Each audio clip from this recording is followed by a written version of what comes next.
मारीच और सुबाहु का वध।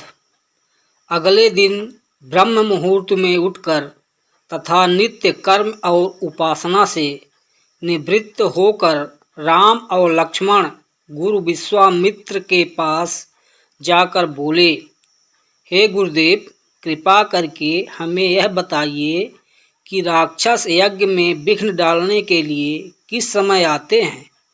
यह हम इसलिए जानना चाहते हैं कि कहीं ऐसा न हो कि हमारे अनजाने में ही वे आकर उपद्रव मचाने लगें। दशरथ के वीर पुत्रों के इन उत्साह भरे इन वचनों को सुनकर वहां पर उपस्थित समस्त ऋषि मुनि अत्यंत प्रसन्न हुए और बोले, हे रघुकुल भूषण राजकुमारों, यज्ञ की रक्षा करने के लिए तुमको आज से 6 दिनों तथा 6 रात्रियों तक पूर्ण रूप से सावधान मुद्रा में और सजग रहना होगा। इन 6 दिनों में विश्वामित्र जी मौन होकर यज्ञ करेंगे। इस समय भी वे तुम्हारे किसी भी प्रश्न का उत्तर नहीं देंगे, क्योंकि वे यज्ञ की दीक्षा ले चुके हैं। सूचना पाकर राम और लक्ष्मण दोनों भाई अपने समस्त शस्त्र अस्त्र से सुसज्जित होकर यज्ञ की रक्षा में तत्पर हो गए। 5 दिन और 5 रात्रि तक वे निरंतर बिना किसी विश्राम के सतर्कता के साथ यज्ञ की रक्षा करते रहे, किंतु इस अवधि में किसी भी प्रकार की विघ्न बाधा नहीं आई। 6वें दिन राम ने लक्ष्मण से कहा, भाई सौमित्र, यज्ञ का आज अंतिम दिन है और उपद्रव करने के लिए राक्षसों की आने की पूर्ण संभावना है। आज हमें विशेष रूप से सावधान रहने की आवश्यकता है। तनिक भी असावधानी से मुनिराज का यज्ञ और हमारा परिश्रम निष्फल और निरर्थक हो सकते हैं। राम ने लक्ष्मण को अभी सचेत किया ही था कि यज्ञ सामग्री संविधा आदि अपने आप भभक उठे।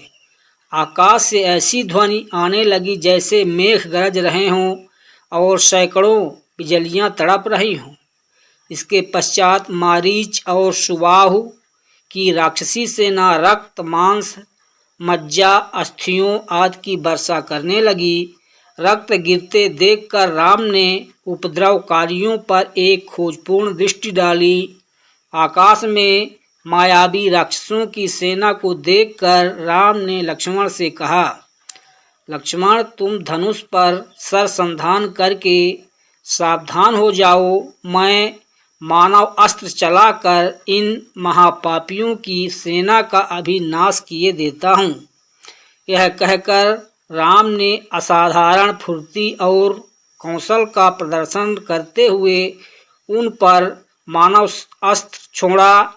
मानव अस्त्र आंधी के वेग से जाकर मारीच की छाती में लगा और वह उसके वेग के कारण उड़कर 100 योजन अर्थात 400 कोस दूर समुद्र में जा गिरा।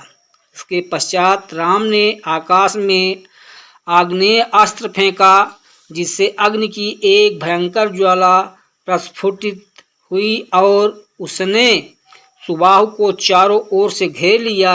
इस अग्नि की ज्वाला ने क्षण भर में उस महापापी को जलाकर भस्म कर दिया। जब उसका जला हुआ शरीर पृथ्वी पर गिरा तो एक बड़े जोर का धमाका हुआ। उसके आघात से अनेक वृक्ष टूटकर भूमि पर गिर पड़े।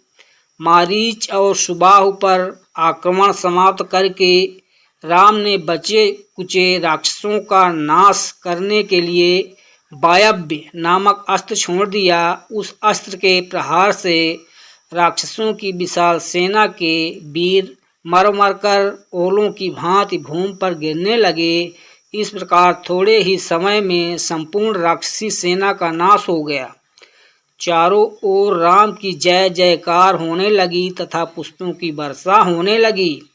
निर्विघ्न यज्ञ समाप्त करके मुनि विश्वामित्र यज्ञ वेदी से उठे और राम को हृदय से लगाकर बोले, हे रघुकुल कमल, तुम्हारे भुजबल के प्रताप और युद्ध कौशल से आज मेरा यज्ञ सफल हुआ उपद्रवी राक्षसों का विनाश करके तुमने वास्तव में आज सिद्धाश्रम को कृतार्थ कर दिया।